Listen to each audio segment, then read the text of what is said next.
سلسلے میں یہ باتیں چل رہی ہے بیان، ایک چھوٹی سی روایت بیان کی تھی کہ نبی کریم صلی اللہ علیہ وسلم نے حضرت عمرو بن ابو سلمہ رضی اللہ تعالیٰ عنہ کو 3 باتوں کی تعلیم فرمائی کہ کھانے سے پہلے بسم اللہ پڑھو، دائیں ہاتھ سے کھاؤ اور اپنے سامنے سے کھاؤ۔ اس کے ضمن میں یہ بات بتائی تھی کل کہ روزی کی ذمہ داری اللہ تعالیٰ نے لی ہے اپنی ساری مخلوق کو روزی پہنچانے کی۔ وہ کیسے کیسے اللہ تعالیٰ فکر فرماتے ہیں اور انتظام فرماتے ہیں۔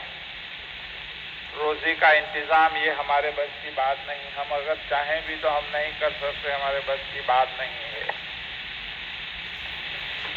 ہم لوگ بھی بہت سی مرتبہ کیلا کھا کر اس کا چھلکا پھینک دیتے ہیں اور ایک کو بکری آ کر اس کو اٹھا لیتی ہے۔ اب سوچنے کی ضرورت ہے کہ وہ کیلا کہاں تیار ہوا تھا، کہاں کہاں سے ہمارے ہاتھ میں آیا۔ ہم نے تو کھایا اور چھلکا پھینک دیا اور اس بکری نے کھا لیا۔ اب بکری کی روزی تو یہی چھلکا ہے، اس کو کیلا نہیں کھانا ہے۔ اللہ تعالیٰ کے یہاں اس کے لیے چھلکا ہی مقدر ہے، لیکن اللہ نے اس کے لیے یہ چھلکا کہاں سے بھجوایا، یہ سوچنے کی بات ہے۔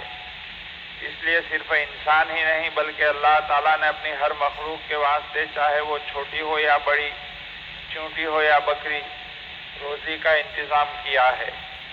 ہر ایک کو اللہ تعالیٰ روزی پہنچا رہا ہے۔ سمندر کی تہ کے اندر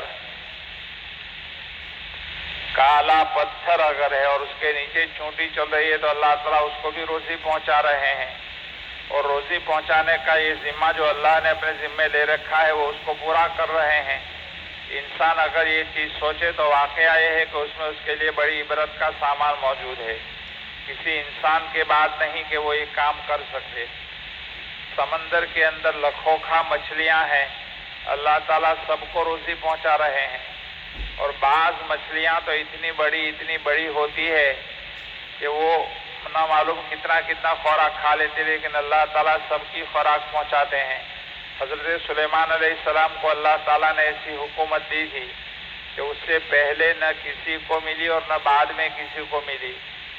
ایک مرتبہ انہوں نے سلیمان علیہ السلام نے اللہ تعالیٰ سے عرض کیا کہ باری تعالیٰ، میں 1 سال کے لیے تمام مخلوق کی دعوت کرنا چاہتا ہوں۔ تو اللہ تعالیٰ نے کہا ہے سلیمان، یہ تمہارے بس کا کام نہیں ہے کہ تمام مخلوق کی 1 سال دعوت کرو۔ کہا 1 مہینے کی، تو کہا یہ بھی نہیں کرا سکتے، تو کہا 1 ہفتہ کی۔ اللہ نے فرمایا یہ بھی نہیں کرا سکتے، تو کہا 1 دن کی، تو کہا نہیں کرا سکتے، لیکن اچھا ہے چلو تم کہتے ہو تو 1 دن کی کر کے دیکھ لو۔ انہوں نے کھانا پکوانا شروع کیا، اور سلیمان علیہ السلام کے تابع تو جنات بھی تھے، انہوں نے جنات اور انسان سب کو کام پر لگا دیا اور تمام جگہوں سے بہت سارا کھانا منگوایا۔ 8 روز تک پکوایا جاتا رہا۔ پھر سمندر کے کنارے دسترخوان لگایا گیا، اس لیے کہ اتنی بڑی جگہ اور کہاں ملتی، جو کھانا پکوایا تھا وہ سب وہاں رکھ دیا۔ پھر سوچا کس سے شروعات کی جائے، تو خیال آیا کہ سمندر کی مخلوق سے شروعات کی جائے۔ چنانچہ اعلان کرایا، چنانچہ ایک مچھلی باہر آئی اور تھوڑی سی دیر میں سب کچھ چٹ کر گئی اور کہنے لگی اور بھی کچھ ہے۔ حضرت سلیمان علیہ السلام کہنے لگے اب کیا چاہیے؟ اس نے کہا ابھی تو میری بھوک باقی ہے۔ پھر اس مچھلی نے کہا آج جو کھایا اس کا ڈبل روزانہ 1 وقت کھاتی ہوں، اور جب سے میں پیدا ہوئی ہوں میرا اللہ مجھے 2 وقت برابر کھلا رہا ہے، لیکن یہ سلیمان آج تمہاری دعوت کی وجہ سے مجھے بھوکا رہنا پڑا۔ تو حضرت سلیمان علیہ السلام کہنے لگے روزی دینا اللہ تعالیٰ ہی کا کام ہے، کسی انسان کے بس کا روگ نہیں ہے۔ بہرحال اللہ تعالیٰ ہی تمام مخلوق کو روزی پہنچانے والا ہے۔ تو تم بسم اللہ پڑھنے کا جو حکم دیا گیا ہے وہ ویسے ہی نہیں ہے، بلکہ اس کے ذریعے بندے کا اللہ تعالیٰ کے ساتھ ایک تعلق پیدا کیا جا رہا ہے۔ صرف اپنے خیال، زاویے نگاہ اور سوچنے کے اندر کو بدلنے کی ضرورت ہے۔ اگر اس پر دھیان دیا جائے تو دھیرے دھیرے یہی چیز اللہ تعالیٰ کے ساتھ تعلق پیدا کرنے کا ذریعہ بنے گی۔ اس روایت میں ایک ادب یہ بتلایا کہ شامہ شروع کرنے سے پہلے بسم اللہ پڑھی جائے۔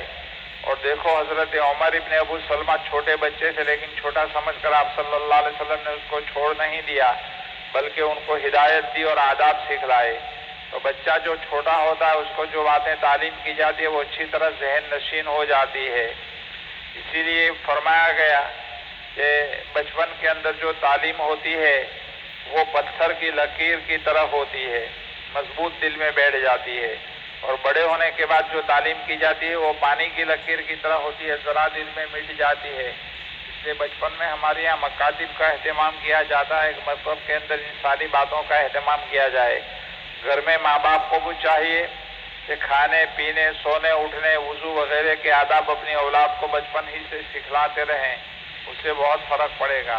اللہ پاک سب کو عمل کی توفیق عطا فرمائے، آمین۔ درود شریف۔